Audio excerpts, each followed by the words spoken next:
Olá! Hoje a gente vai mergulhar nas ideias de Eugene Peterson sobre vocação. E vamos fazer isso usando uma história bem antiga para tentar entender um dilema que é super moderno. Bom, para começar, vamos pensar numa questão que pega muita gente em algum momento da vida. A nossa jornada profissional. É uma carreira ou é um chamado? E, sabe, qual é a diferença entre os dois? E por que isso é tão importante, afinal? Então, o Peterson ele vai buscar umas sacadas geniais para esse dilema de hoje, numa história que já tem milhares de anos e que, olha só, é até bem engraçada, a história do profeta Jonas. A história começa assim.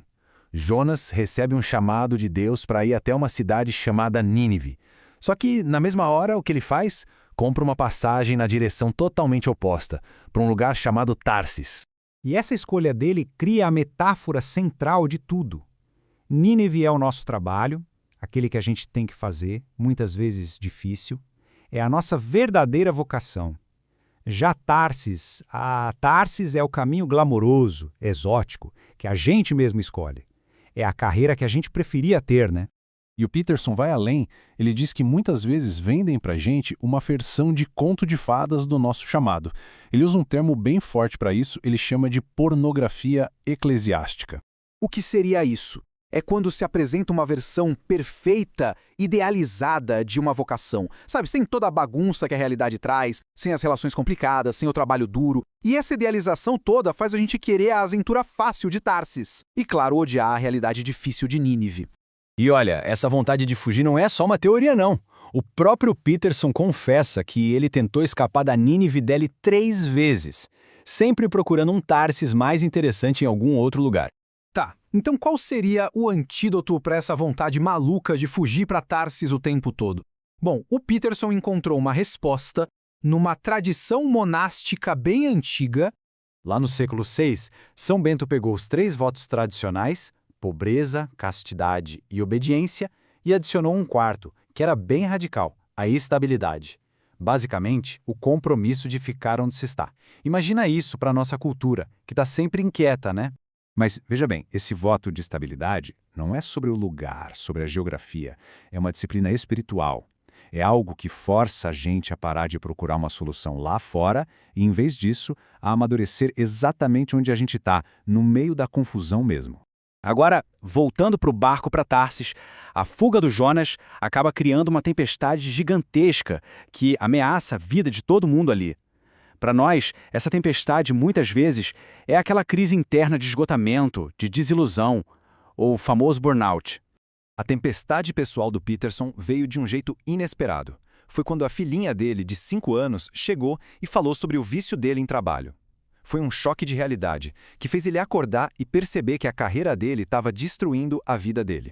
Porque o caminho da carreira pela carreira, a fuga para Tarsis, uma hora ou outra leva a gente para um momento de crise. Aquele momento em que a gente percebe que simplesmente não está funcionando. É um verdadeiro chamado para acordar. E foi no meio dessa crise que o Peterson redescobriu seu verdadeiro propósito. A ficha caiu. Ele passou de um simples administrador de uma empresa religiosa para um guia, ajudando as pessoas a encontrarem uma vida com mais sentido. Bom, depois de ser jogado no mar, ser salvo e tudo mais, o Jonas finalmente vai para Nínive e obedece. Mas aí a história dá uma virada totalmente inesperada. E aqui está o grande paradoxo da coisa toda. Jonas, quando era um refugiado desobediente, foi muito mais compaixão do que o Jonas profissional que agora estava obedecendo. Ué, mas como assim? Como isso é possível? A resposta está toda no ressentimento do Jonas. Ele fica super irritado quando o povo de Nínive se arrepende e é perdoado. Isso mostra que ele se importava mais com a reputação dele de profeta da destruição do que com as pessoas em si. E é aqui que o Peterson nos dá um alerta muito sério. Ele diz que essa obediência profissional, fria, sem coração, pode ser um fracasso muito maior do que a desobediência total. É um recado bem forte. Então, peraí, se o Jonas falhou quando desobedeceu e também falhou quando obedeceu, qual é a moral da história? Pois é, aqui vem a lição final que é cheia de graça. Apesar de todos os fracassos do Jonas, um atrás do outro, o propósito de Deus se cumpre. Os marinheiros no barco são salvos e a cidade inteira de Nínive também é poupada. O que a história nos mostra é que nunca existe um Jonas bem-sucedido. Ele nunca acerta o alvo. E o ponto é exatamente esse. A história é um consolo, porque ela mostra que o nosso propósito não depende da nossa perfeição. É uma libertação daquela pressão de ter que ser o herói, sabe? O trabalho de Deus acontece através de quem a gente é de verdade, com todas as nossas falhas, com a nossa desobediência impulsiva e até com a nossa obediência mal-humorada. Então a reflexão que fica no final é essa. Qual é aquele trabalho real, sabe? Bagunçado, mas cheio de significado, que está chamando atenção na vida de cada um? Onde é que exatamente agora está a Nínive de cada um de nós?